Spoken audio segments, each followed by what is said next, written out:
mezclando temas. Y luego cuando se habla, no, es que se ponen los instrumentos del Estado a atacar a la presidenta de la Comunidad de Madrid. Claro. Perdona. La Comunidad de Madrid es la que se ha puesto en masa y en grupo a defender a ese supuesto ciudadano anónimo. Cada y causa mientras dicen todas estas tendrá estupideces su la presidenta de la recorrido. Comunidad de Madrid, resulta que se desmantela la universidad pública, se privatizan los comedores de las residencias. O sea, todo esto va pasando mientras ella va diciendo a cuál animalada mayor. Según Ignacio Ramonet, vivimos en la era del conspiracionismo, en el culto a la mentira. En Springfield se comen los perros, los gatos, se comen a las mascotas de la gente que vive ahí. Después de lo sucedido con la Dana, con la gestión de inicialmente Carlos Mazón y la Generalitat. A ver, un tipo que ha demostrado la incompetencia que todos hemos visto y que no fue capaz de avisar a sus ciudadanos de la que se les venía encima y prefirió echarse la siesta desconectando el móvil y desapareciendo de donde tenía que estar, es el que se quiere encargar de gestionar todo el dinero que ha pedido el Estado para reconstruir toda esa zona. ¿Qué nos hace pensar que después de demostrar su incapacidad y su incompetencia, y por cierto, verle aparecer delante de los medios con ese rostro de cemento armado, diciendo que si ya es, que qué pesados, hablando de dónde estaba, de que si había tráfico y tal, que es de una falta de respeto absolutamente deleznable? ¿Qué nos hace pensar que una persona que tiene ese comportamiento va a hacer bien todo lo siguiente que le queda por hacer? O sea, ¿por qué? ¿Qué reflexión nos hace pensar? Decir, oye, este tío que ha tenido la poca vergüenza de no asumir responsabilidades políticas, por no haber avisado a la gente porque tenía otras preferencias en ese momento, no sé si personales o profesionales, pero desde luego otras que no eran las que le tocaban, de repente se va a ocupar y va a hacer bien todo lo que está por venir. ¿A cuento de qué? Hablando con gente allegada de Valencia, había personas que me decían que Carlos Mazón iba a tener castigo y que el Partido Popular iba a ser también castigado. A lo que yo, teniendo en cuenta la trayectoria histórica del Partido Popular gestionando catástrofes, no lo veía tan claro. El Prestige, con un Mariano Rajoy diciendo que salían hilitos de plastilina. Unos pequeños hilitos... hay 4 en concreto, los que se han visto, 4 regueros, me dicen regueros solidificados con aspecto de plastilina en estiramiento vertical. El Jack 42, el 11M, el Metro de Valencia, Rita Barberá incluso mofándose de las víctimas. ¿Estar con las víctimas? Bueno, pues más o menos, porque en el caso de Rita Barberá estuvo con las víctimas, pero para reírse en su cara, dedicándoles esta burla durante unas protestas días después del accidente. El Madrid Arena, qué decir de las residencias de Madrid de Ayuso, y por último, la Dana. Previamente a la Dana, ¿veis que hayan sufrido algún tipo de consecuencia, algún tipo de castigo político? Sigue siendo el partido político más votado de este país y lo consiguen haciendo ese culto a la mentira expandido de forma masiva por los medios de comunicación. A pesar de que la EMET y todas las instituciones competentes renegaron de lo que había dicho Carlos Mazón se permitía el lujo de soltar cualquier mentira porque sabía que iba a ser defendido por sus guardianes mediáticos, o lo que Noam Chomsky llamaba los guardianes de la libertad. Ese es el estilo de Mazón, del PP o de personas como Ayuso. La manera de hacer política de Ayuso es esta, es una forma de hacer política macarra, mentirosa, chulesca, permanentemente insultante.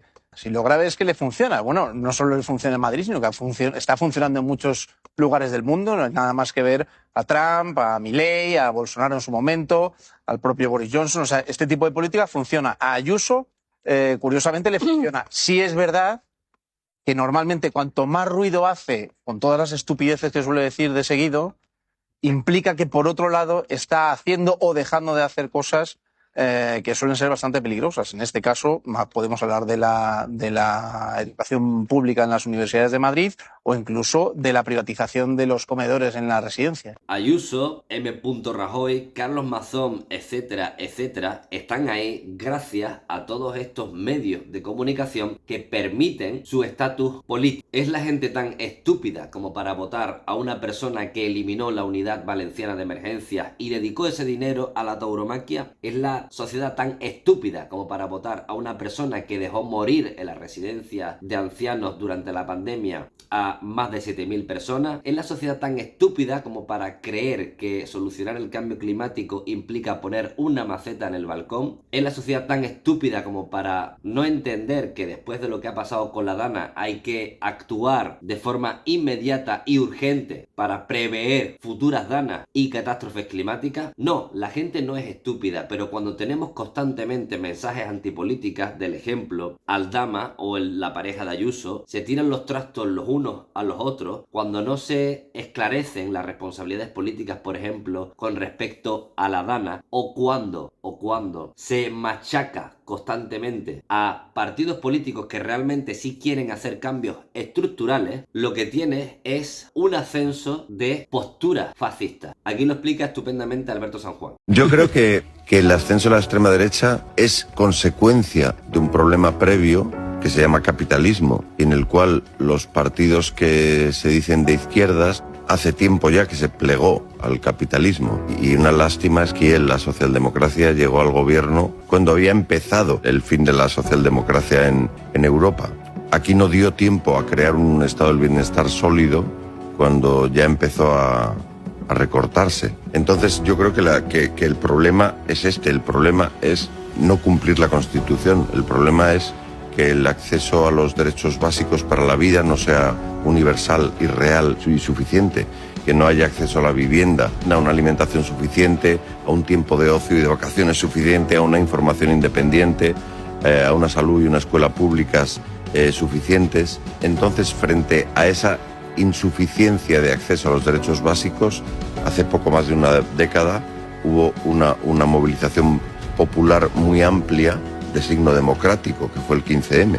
Desde que la gente ocupó las plazas en Barcelona, en Madrid y en tantos sitios, creo yo que comenzó una operación por parte de ciertos poderes del Estado, que comienza con la abdicación de Juan Carlos I y con la coronación de Felipe VI, y de la cual forma parte en alguna medida el Poder Judicial, la policía, grandes empresas de comunicación, IBEX 35, etcétera, etcétera, cuyo único fin era extinguir, acabar con el 15M. Entonces seguimos con el mismo descontento social, pero gracias a esa operación de Estado se ha acabado con esa organización popular de signo democrático, y ahora el descontento pues está yendo a apoyar electoralmente a los machos más gritones. Así que da igual, o sea, el ejemplo de cuando Silvia Ichaurrondo, por ejemplo, que a mi parecer sí que es una buena periodista de las pocas que hay, paró en seco a Feijóo porque había replicado la misma mentira en numerosas ocasiones durante toda la campaña. Yo preparé esa entrevista, la preparé sola, nadie conocía mis preguntas, como sucede en todas las entrevistas. Son preguntas sencillas, son preguntas de la actualidad y